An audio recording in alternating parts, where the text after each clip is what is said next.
Good morning to all. Myself Dr. Priya Gupta, working as an obstetric and gynecological consultant in EMC Hospital, Amritsar. On the day of immunization, I would like to brief you about the immunization on my topic of obstetric and gynecology. So we will start our thing with the great saying that prevention is always better than cure. So prevention measure is the vaccination.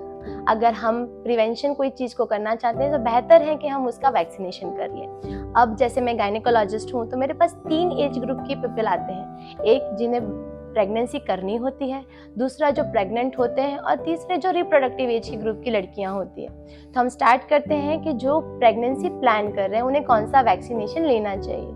अक्सर देखते हैं कि pregnant ladies के ये complain होती है कि मुझे 2 एबॉर्शन हो गए, 3 एबॉर्शन हो गए।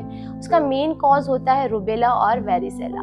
तो मैं ये सलाह देना चाहूँगी कि जो भी बच्चा प्लान कर रहे हैं वो रूबेला और वेरिसेला का वैक्सीनेशन ज़रूर से ले लें, और जब वैक्सीनेशन लें उसके 3 महीने बाद बच्चा करने का सोचें, मतलब कंसीव करें आफ्टर 3 मंथ्स।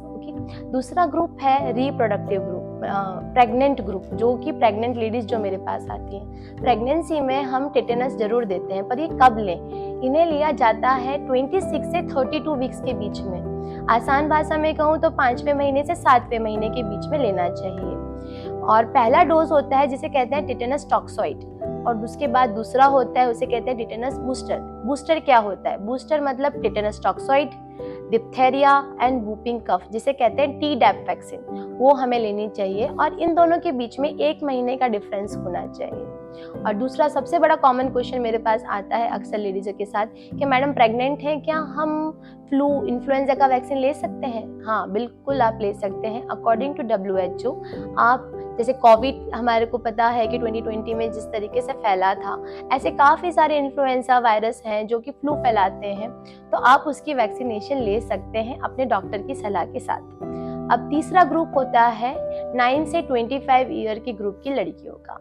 CA सर्विक्स बहुत कॉमन है आजकल। हर अपन देखे जाएं तो 50 में से 25 में से एक केस हमें CA सर्विक्स जरूर मिल जाता है। अब इसका प्रिवेंशन हम कर सकते हैं। CA सर्विक्स होता है human papilloma virus, HPV virus की वजह से। हम इसका भी वैक्सीनेशन है जिसकी जानकारी बहुत सबको नहीं है। मैं कहती हूँ कि 9 साल की लड़की को अगर हम वैक्सीनेशन देते हैं तो हमें सिर्फ 1 डोज लेना पड़ता है। अगर ये हम 15 साल के बाद लेंगे तो 2 डोज, और अगर हम एक बार कोई लेडी की मैरिज हो गई, एक्सपोज हो गई हैं, सेक्सुअली एक्टिव हो गई हैं, तो 3 डोज लिए जाते हैं, जो कि है 0, 2 और 6 मंथ। अब ये क्वेश्चन आ सकता है कि क्या हम 45 ईयर्स के हैं, हमें HPV वैक्सीन से कोई फ़ायदा होगा? जैसे मैंने कहा, प्रिवेंशन इज़ ऑलवेज नीडेड। तो हम 45 ईयर के भी चाहते हो तो हम वैक्सीनेशन ले सकते हैं, बट सभी वैक्सीन लेने से पहले अपने डॉक्टर से ज़रूर मिलें और उनसे सलाह करें। So here I end my lecture with that कि always be prevented with vaccination. Thank you.